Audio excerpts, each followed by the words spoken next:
the outcome of this presidential election. Yeah. You hear it more than I do. People want to know more about you and about your specific plans.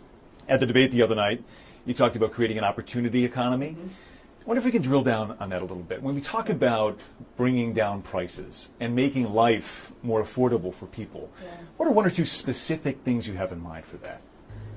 Well, I'll start with this. I grew up a middle-class kid. My mother raised my sister and me. She worked very hard. She was able to finally save up enough money to buy our first house when I was a teenager. I grew up in a community of hardworking people, you know, construction workers and nurses and teachers. And I try to explain to some people who may not have had the same experience, you know, but a lot of people will relate to this. You know, I grew up in a neighborhood of folks who were very proud of their lawn, you know, and I was raised to believe and to know that all people deserve dignity, and that we as Americans have a beautiful character. You know, we have ambitions and aspirations and dreams, but not everyone necessarily has access to the resources that can help them fuel those dreams and ambitions. So when I talk about building an opportunity economy, it is very much with the mind of investing in the ambitions and aspirations and the incredible work ethic of the American people, and creating opportunity for people, for example, to start a small business.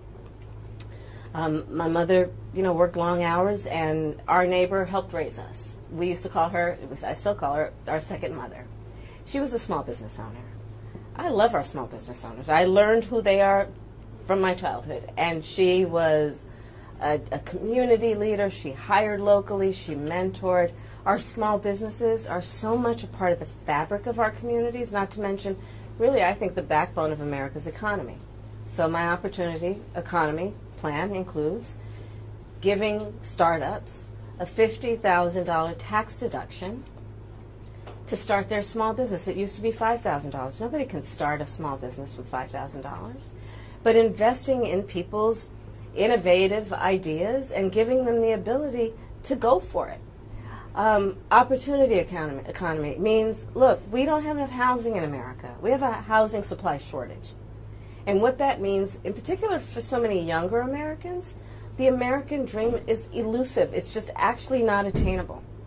So part of my plan is to work with the private sector and housing developers to give them a tax credit, to be able to partner with us as the government, to build, and my goal is 3 million new homes by the end of my first term. In addition, to help people who just want to get their foot in the door, literally.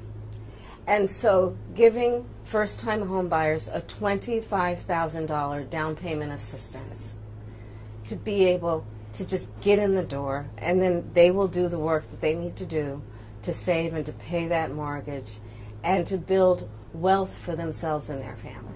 These are some examples of what I mean when I talk about an opportunity economy, and a lot of it has to do with just the community I was raised in and the people that I admired, who work hard, you know, and deserve to have, you know, their dreams fulfilled because they're prepared to work for it. You talked at the debate and at previous appearances about turning the page on the past. And in fact, here today in Johnstown, you're talking about a new way forward. Yeah.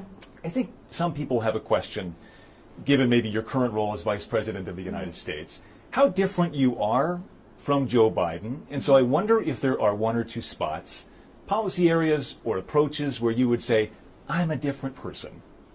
Well, I'm obviously not Joe Biden.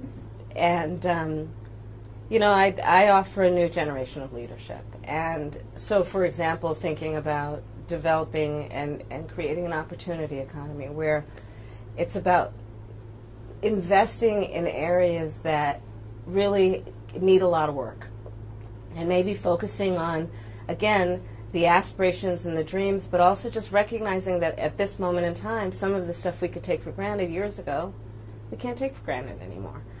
For example, another plan that I have that is a new approach is to expand the child tax credit to $6,000 for young families for the first year of their child's life. because that is obviously a very critical stage of development of a child. And a lot of young parents need the help to buy a car seat or a crib or clothes for their kids. And so my approach is about new ideas, new policies that are directed at the current moment.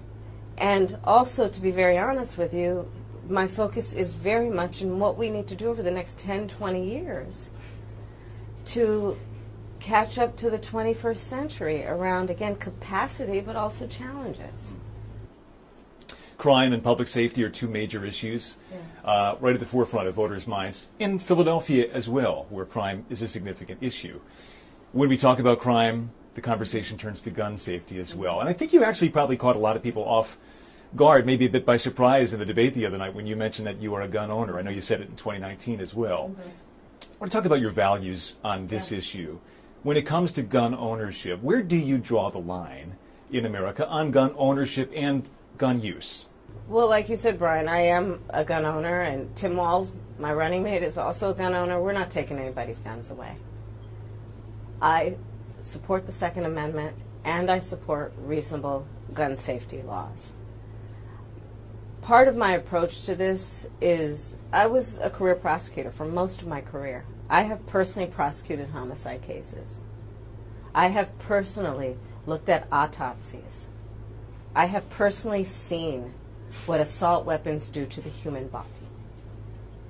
And so I feel very strongly that it is consistent with the Second Amendment and your right to own a gun to also say we need an assault weapons ban. They're literally tools of war. They were literally designed to kill a lot of human beings quickly. I say we need universal background checks. The majority of NRA members support that. Why? Because it's just reasonable. You just might want to know before someone can buy a lethal weapon if they've been found by a court to be a danger to themselves or others. You just might want to know. Two final questions, if I might. Sure. On the appeal of the man you were running against, as you drove here today, you likely saw a lot of Trump signs. He has an historic appeal in this country. And as you are someone running against him and trying to understand that, I wonder how you distill it. What do you understand his appeal to be? And how do you speak to his voters, or maybe people who just share his values but are open to something else? I, based on experience and a lived experience, no.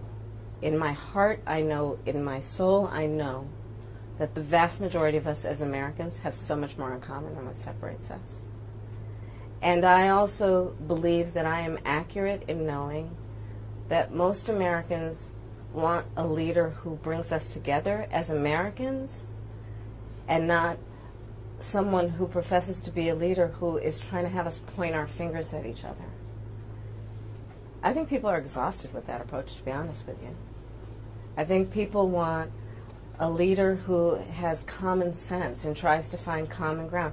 I'm supported by over 200 Republicans who worked for both Presidents Bush, John McCain, and Mitt Romney.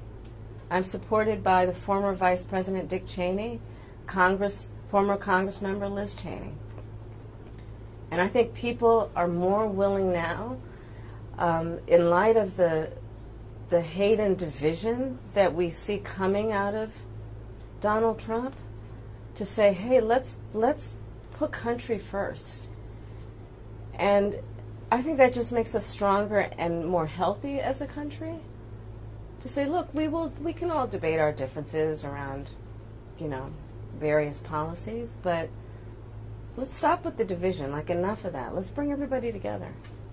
And finally, as you introduce yourself to America in a new way, they've heard much of your story at the Democratic National Convention and in that debate earlier this week. If there's one thing that you wish Americans knew about who Kamala Harris is that you don't think they know yet, what would that be? I don't know. I mean, probably it's not very different from anybody watching right now. I love my family.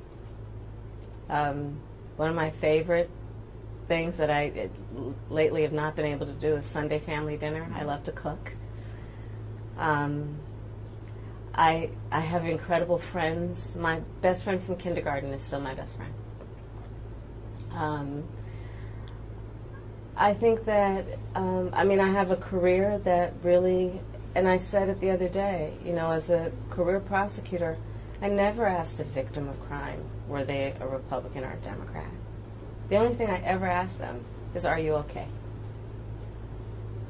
And I think that's the approach that most Americans want, regardless of who they voted for in the last election, in terms of turning the page and charting the way forward. I imagine you're looking forward to cooking Sunday dinner again. I am.